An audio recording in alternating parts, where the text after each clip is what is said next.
Welcome to a new wave of entrepreneurship. I'm Scott Stewart, founder and CEO of Venture for Canada, and your host. The focus of this podcast is to hear from changemakers and Canadian entrepreneurs to learn about how they've developed their entrepreneurial mindset and skills. In season 3, we'll be chatting with CEOs, founders, and successful business leaders about their career journeys. I'm excited to dive into these conversations about how to foster your entrepreneurial mindset and drive.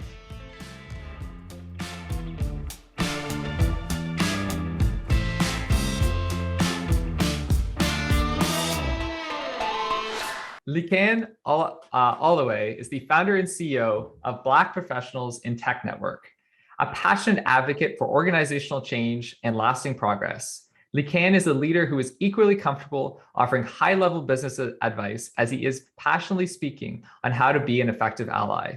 His organization, Black Professionals in Tech Network, is the largest of its kind, with an organization spanning over 32,000 members. Lekan's cross-sector experience gives him the skills to foster transformational change and provide critical guidance on harnessing the power of meaningful diversity. BPTN's why is to bridge the network gap in the tech industry by providing Black technical and business professionals with access to senior executive sponsorship, skills building, and a strong peer network to support professional growth and career development. Welcome, Lekan. Thanks for joining us today. How have you been? I've been good, Scott. Thank you for having me. I'm super excited to chat with you. Towards the beginning of your career, you were the executive director of the For Youth Initiative, which supports youth in York South-Weston with mentorship and resources to combat inequity and transform their lives. What were some of your key learnings from serving in this role? Early on in my career, Scott, I met a mentor, Dominic Barton. So Dominic Barton is the former global head of McKinsey, and he said something really interesting to me that really moved me and changed my trajectory. He said, Lekan, the future of work is going to require tri-sector athletes, tri-sector leaders we spoke about.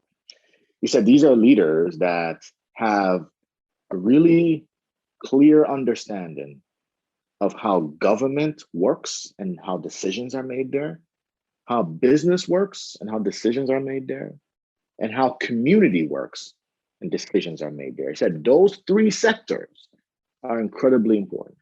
So I moved my entire career to try to become a tri-sector leader, tri-sector athlete. So the first opportunity I had at becoming a tri-sector leader and athlete is at FY. And, in that role, we grew the organization from 3 staff to, I think by the time I was stepping away, I think it was 30 something staff, $1 million plus budget, and United Way member agency.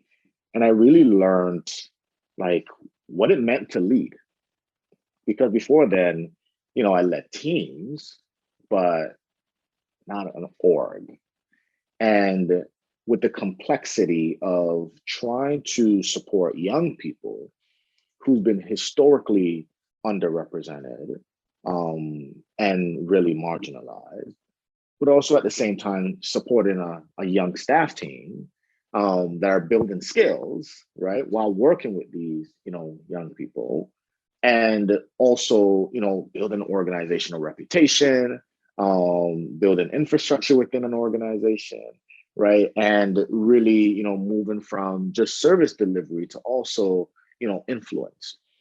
It was really interesting the time there, because it showed me, or it began to show me the complexities of leadership across multiple angles and layers. And I think I learned a ton, and it really helped me, move on to other parts of my career and really have other types of impact, in my career, but in the larger ecosystem and community. It was incredibly fulfilling.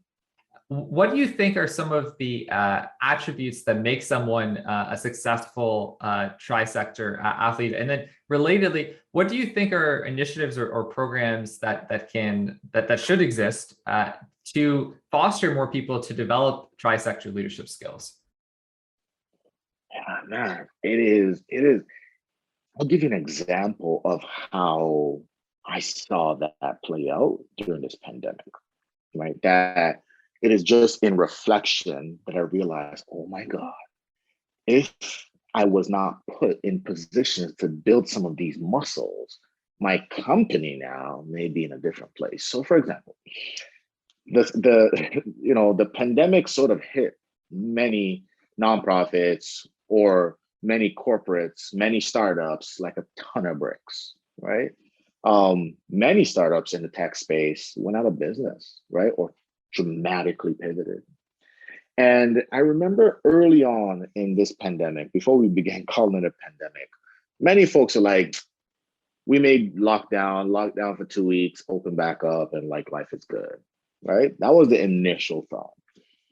And, I began to realize there were signals coming from government, right? Because of my government leadership experience, that I was like, this is not just going to be a regular thing.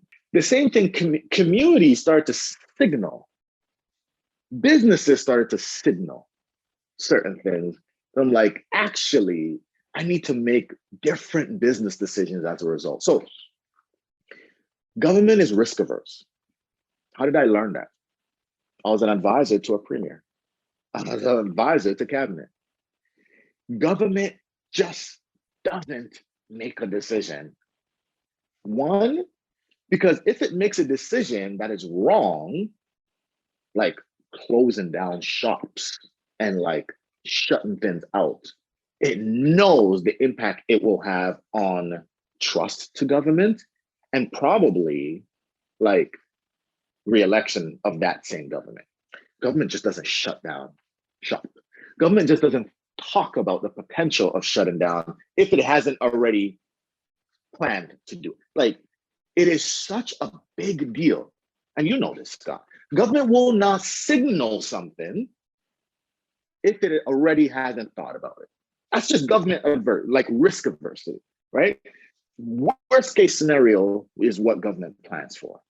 And it does not signal that or signal anything close to it unless it is the machinery of government is turning. That's the first thing I was like, ooh, something's happening. That many people that may have spent their entire years in business may not have seen that signal. As a result of that, I said, there's no way that this is going to be a short-term thing, because if it was going to be a 2-week thing at a federal level, at a minority government, they're not going to do such a major thing for something that's just going to be 2 weeks. It's too risky for them. At the provincial level, right, that had a conservative government, the same thing. You don't want to shut stuff down. So I realized at that point that this is not going to be short term. It's going to be midterm. So therefore, I pivoted our entire business model as BPTN to say the services that we provide to tech companies and to our members, how do we make it virtual at scale? While many people were saying, we're going to cancel an event that we're going to do, we're going to cancel a service we're going to provide and just rebook it, I was like, we're not going to cancel anything. We're actually going to double down. And how do we do it? How do we do it remote first? How do we be able to provide 80 to 90% of the service we provide remotely? There's a lot of great content in that answer, and I have actually 3 or 4 different kind of questions, kind of following up from it. But my first question is, one of the things I think that is so amazing about what you're doing with BPTN is you're really building a global movement from Toronto in Canada. Before in the pre-show, you're talking a little bit about some of the work that you do in the United States.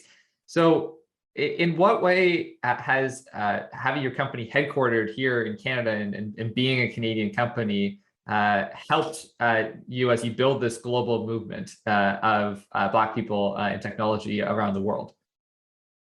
So we started in Toronto because we sort of knew the Toronto landscape, right? Knew the Toronto landscape. My previous, work and leadership roles sort of prepared me for sort of the landscape here. Our first few deals were relationships I had cultivated prior. And, it really helped to set the foundation. And because Toronto is a global market locally, right, it was easier for us to expand to, like, I don't know, I think, 2% of our membership is like, now UK. Another 3% is Africa, and I think 1 or 2 is Caribbean. That's because of Toronto, right? Because Toronto folks are connected to those networks, right? So, anchoring the business here enabled us to easily move to the US market. Now, because US, they're 10 times bigger than us, obviously, they have a way of doing things which is different than Canadians, right? But being able to say in Canada we have X members provided a level of credibility. Now, they're still like, but they're not Americans, but that's Americans, right? Which is fine. But it gave us credibility because we were able to grow fast in Toronto and then in Canada, and Toronto being an anchor connected us to Montreal, connected us to the West Coast, Vancouver. Like it enabled us to grow in Canada because Toronto is connected across Canada, right? And then because Toronto is connected across the globe, it enabled us to have sort of tentacles in other areas and other cities that has now enabled us to grow to, we're now in, I think, 95% of the US states because, of our initial anchor here in Toronto. One other thing I want to talk about is a little bit going back to your experience in the nonprofit sector for the first kind of significant chunk of your career. And kind of 2 multifaceted kind of questions. The first being, in what way do you think that the nonprofit sector is sometimes underestimated by people who have no experience within the nonprofit sector? And then on the flip side of the coin, what do you think are some of the biggest structural limitations of the nonprofit sector and the work the not-for-profit sector tries to carry out? I've been thinking about that more and more now than before as sort of the business scales. And like, what are these transferable skills that I bring that's different from founders that have just been in industry all their lives or careers? I think the initial thing in terms of underestimation is like you have such a capacity to be nimble and to pivot quickly when you grew up or when you worked in nonprofit. Why? Because your stakeholders, government, and it's, big foundations. Those stakeholders, their stakeholders is the country or the people of the city or the province, right? So they pivot, therefore you have to pivot. So you have to be nimble as a nonprofit leader. You just have to be. If you are so like, this is the way we've done it for X years, it will get to a point that your funder will not be able to fund you, right? So you have to be nimble. And because you're nimble, you're adaptive and you can learn very quickly because you have to learn very quickly. Those skills are underestimated by folks in like government or in industry, right? It's just underestimated. They don't know how quickly nonprofit and how adaptive nonprofit leaders just have to be. You just have to be. And on top of that, community changes. Community needs change. And you have to adapt to them or you're not useful to community. What are some of the structural barriers that then, or just weaknesses of the not-for-profit sector? The first thing, being outside now looking in, it's structurally difficult to be innovative. So yes, you have to pivot because you're asked to pivot or you won't get resources or whatever it is. In private sector, like my company pivots because no one needs to tell you to pivot, right? So it's like every single moment you're thinking about what's my cash flow, what's my run rate, right? What's my EBITDA, right? Like how what is my churn in terms of clients. Like you're constantly looking at numbers, and the things that are not working you're stopping right away because you're spending money on it and it's not returning revenue, right? So you stop it.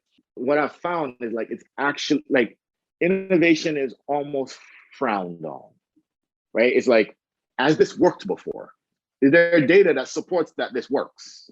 And if there's not that, very few nonprofits get to innovate. Maybe the ones with better relationships, that are sort of historic, and your funder will give you some leeway, or bigger ones. Again, but like the average nonprofit cannot innovate. It's frowned upon in innovate because they say, "As this worked, where has it worked?" Right?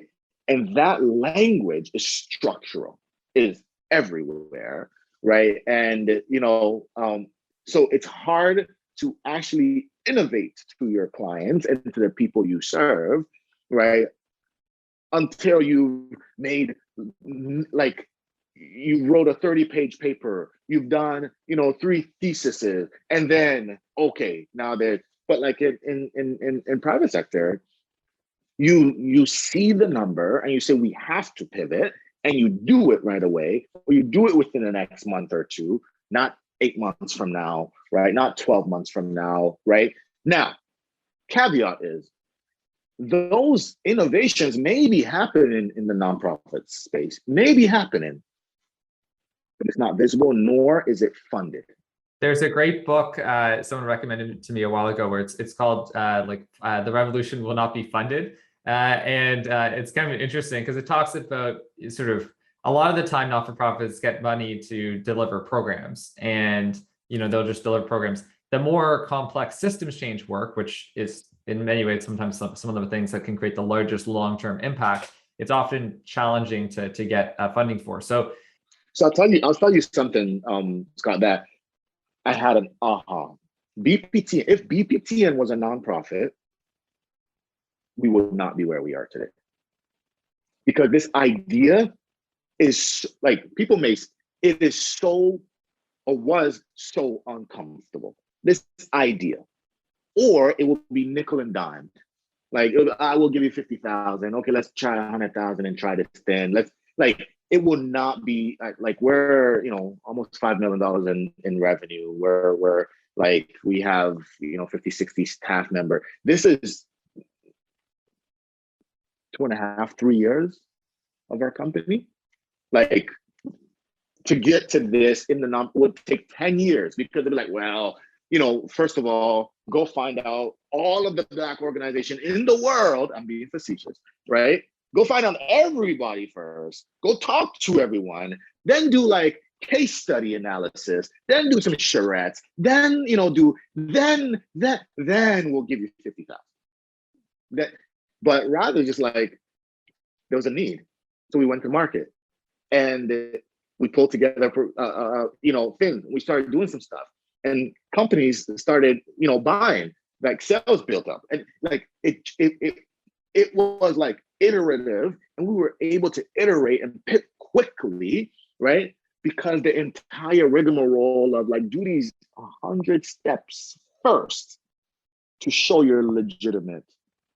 I having spent 7 years in the not-for-profit space, I would a lot of what you say really resonates for both in the learnings, and I think the kind of scrappiness I feel like you learn in the not-for-profit sector just to survive, but which you've described in kind of a earlier question, like when people talk about being lean, when you're not-for-profit, you really have to be lean. But there are tons of structural limitations, and it can be very challenging to get money for new innovative things. One, I think it's great in Canada, the recent creation of the Future Skills Center in the last few years within the sort of skills training space, which Venture Canada has received funding for one new retail worker reskilling initiative. But before that, I found it very challenging to get like funding for any kind of innovation, for anything new. there's very few funders that have that as an explicit focus. Most are just kind of funding programs, sort of as is, right? And you look at massive, like in Ontario, Employment Ontario, or in things within the federal government. So I definitely see the limitations. I also think there's a huge amount of opportunity, and one of the things I think a lot about is how can the nonprofit sector evolve? And I think, frankly, a lot of it comes from funders giving a more sometimes freedom to not-for-profits and more leeway. But I agree, it's a complex. There's so much talent in the sector, but also a lot of structural kind of limitations. So, Lekan, can you sort of describe BPTN? Yeah, no, I appreciate it. So yeah, BPTN is a for-profit corporation, HQ'd here in, like, global HQs here in Toronto. We have a US HQ in Atlanta. BPTN is now the largest network of Black tech in North America, where I've just been told as of this morning with 34,000 members. We're growing at a rate of about 5 to 6% month over month in our membership. So we are a multi-sided platform, which means we support supply, we support demand. What is the problem we're trying to solve?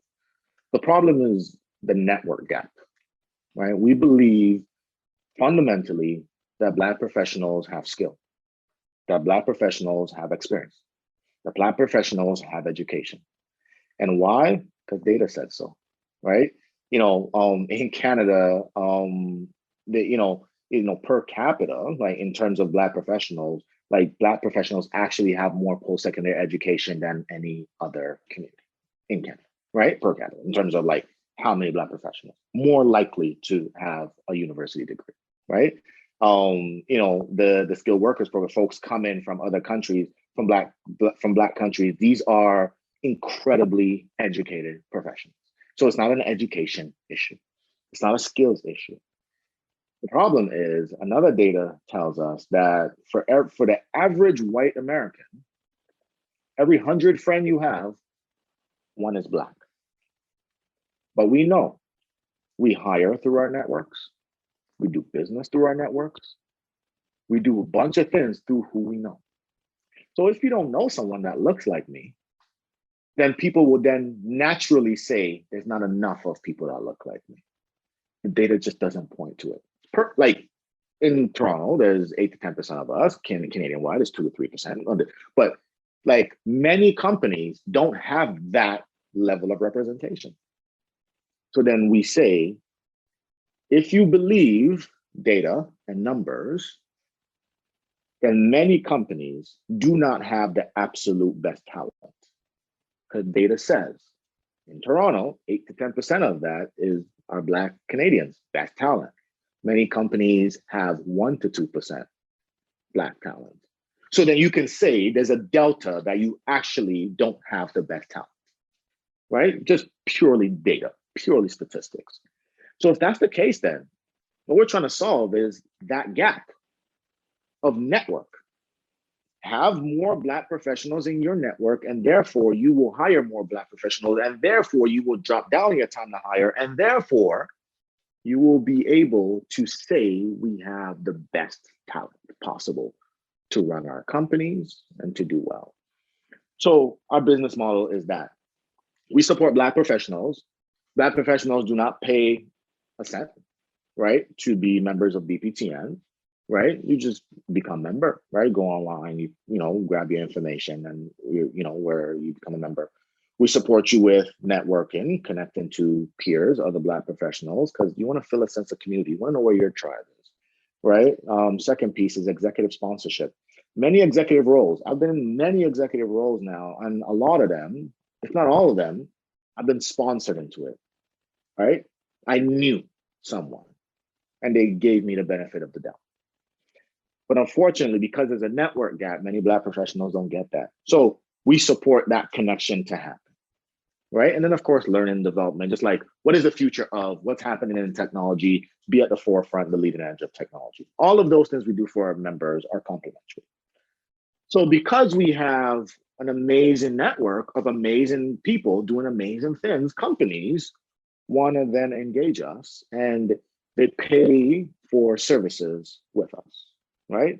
either to network with these amazing, talented professionals, right? Or to, ensure that folks are, like know about their companies and their brands, because talent brand is incredibly important, or working with companies internally at an advisory level to support them with like building right infrastructure to be able to retain Black tech talent and to have great culture, right? To be able to build up Black tech talent within your ecosystem. Because if companies are coming, bringing in talent and losing talent, there's a leaky bucket syndrome and it's incredibly expensive. So being able to, stop that leak and build better culture, right, is a particular business need that we help folks solve. So we help companies attract talent, retain talent, recruit Black tech talent, right? So that's sort of our business. That's what we do, right? And as we scale, right, we're now building out a global platform, which we'll announce in a little bit, to be able to do that at scale, at 1 million members across our One global. thing that I think erroneously and very mistakenly, a lot of time, and I'm speaking as a white Canadian, a few years ago, I find a lot of white Canadians would say to each other, "Oh, racism issues exist in the United States. That there's not, it doesn't exist in Canada," which I think we all know now, including myself, that is false. That there is systemic racism that exists, and in particular, systemic racism that exists, towards Black Canadians, but also other groups like Indigenous Canadians. So one question that I kind of have for you is within the sort of Canadian context, what does systemic racism look like? Do you think that perceptions have changed in the last couple of years within Canada, particularly amongst kind of white Canadians, about the level of systemic barriers that exist? I believe we still have a long way to go.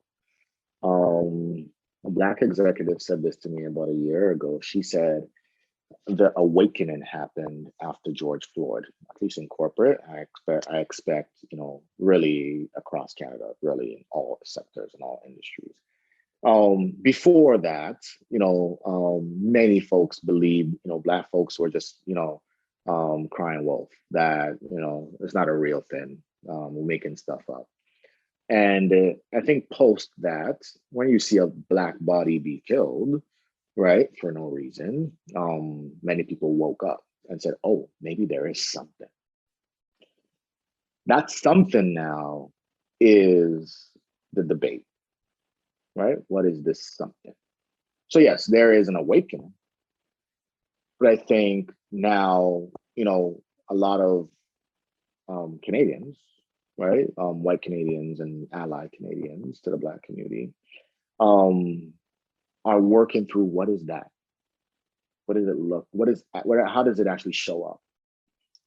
And I think, it further illuminated the problem, when Amy Cooper showed up on the scene. Folks don't know who Amy Cooper is.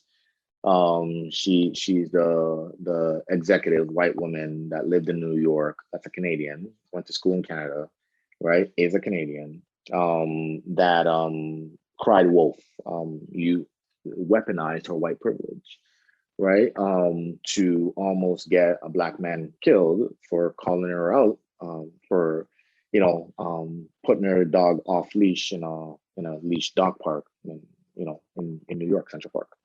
Now we're beginning to have a conversation of we need to go beyond I am not racist to I am anti-racist. Because if you're passive about racism, you're probably perpetuating racism, therefore you are racist. I'll speak to that. There's 3 levels of racism, which many people don't actually recognize. The first level is the I'm not racist one, the I'm not wearing a white hood, I'm not burning crosses, I'm not lynching Black people, I'm not racist. That's first degree. The second degree of racism, which many people fall into, is passive racism. I see something is wrong. That doesn't feel right. So seeing racism and saying nothing about it. That's Canada. It's racism. It's also racist. And then the third piece is institutional racism. Things that just, this is the way it's built. And us being uncomfortable, like transforming those institutions. So I believe that the conversation has, like, is finally happening, but I don't believe there's been lots of action yet. On the topic of kind of allyship, what recommendations would you have for, let's say, someone's CEO of a large Canadian company? How can CEOs of large Canadian companies be allies, if they're not Black, be allies to the Black community?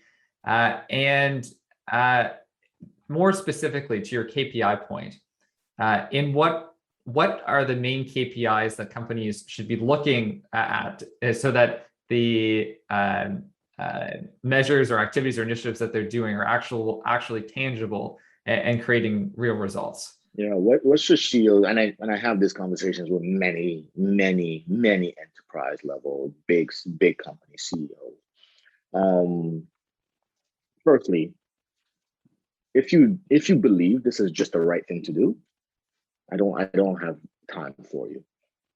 If you've embedded it just in your corporate social responsibility, so your CSR people will give $20,000, $30,000 to a Black charity, I have zero time for you.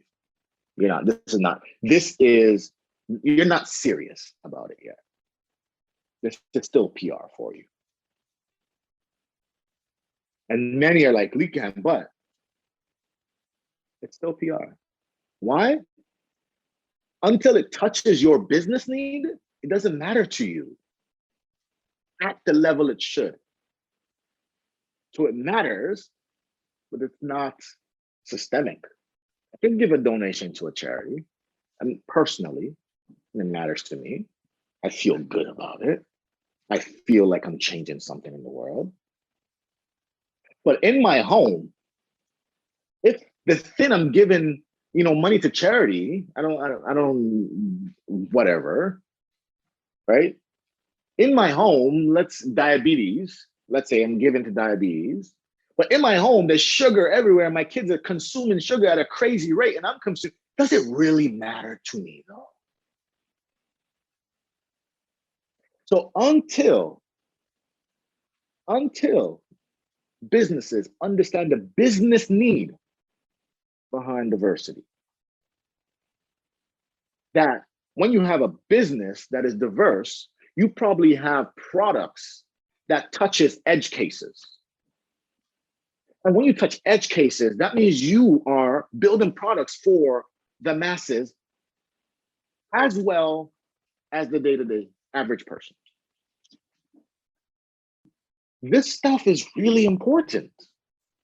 So I always tell companies and leaders that until you can point to your business KPI, time to hire, how many Black professionals are in senior leadership? How many Black professionals on your board? How many early career professionals?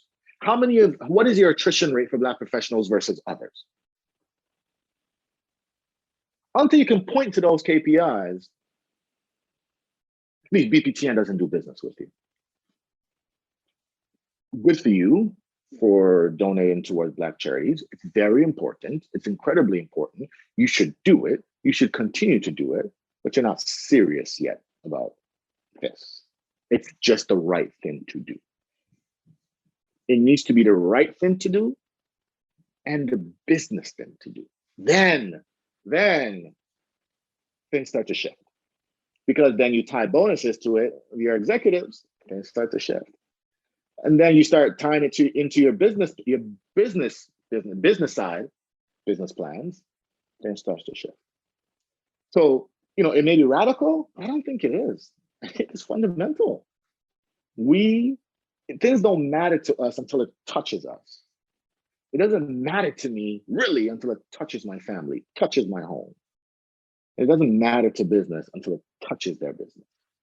That is great, and I think very tangible advice for any entrepreneurs listening, and I think relevant for companies of many sizes. Lekan, it was a true pleasure speaking with you today. We covered a lot of different topics, everything from employee resource groups to the benefits of pursuing a social work career if you want to be, or social work degree if you want to be an entrepreneur, to some of the systemic barriers and racism that exists within Canadian society and Canadian businesses, to the importance of relationships. It's been a super engrossing conversation, and we really appreciate you coming on the podcast today. Thanks, Lekan. That's it for this week's episode of A New Wave of Entrepreneurship. Stay connected with us via our social and our email list. Subscribe to us in your favorite podcast app so that you don't miss our next episode. If you have feedback on today's episode, tweet us at Venture4Canada. That is Venture, the number 4, Canada, or email us at podcast@venture4, that's spelled FOR, Canada.ca. We'd love to hear from you. Thanks for listening. I'm Scott Stewart, and until next time, stay safe, stay motivated, and stay grateful. A New Wave of Entrepreneurship is produced by Juanita Lee Garcia and Latifa Farah. Editing and mixing also done by Latifa Farah. Erica Ormanston is our editorial assistant. Mark Wallach and Premium Beat own the copyright and publishing rights related to the song used in this podcast. The comments and opinions, recommendations, or suggestions expressed on the podcast by the guests are not liable to Venture for Canada and belong solely to each individual. Any information provided stated by our guests and our host is independent of Venture for Canada. A New Wave of Entrepreneurship is a Venture for Canada brand, and all content is owned by Venture for Canada. If you'd like to use our content, please reach out to us at podcast@venture4, that's spelled FOR, Canada.ca.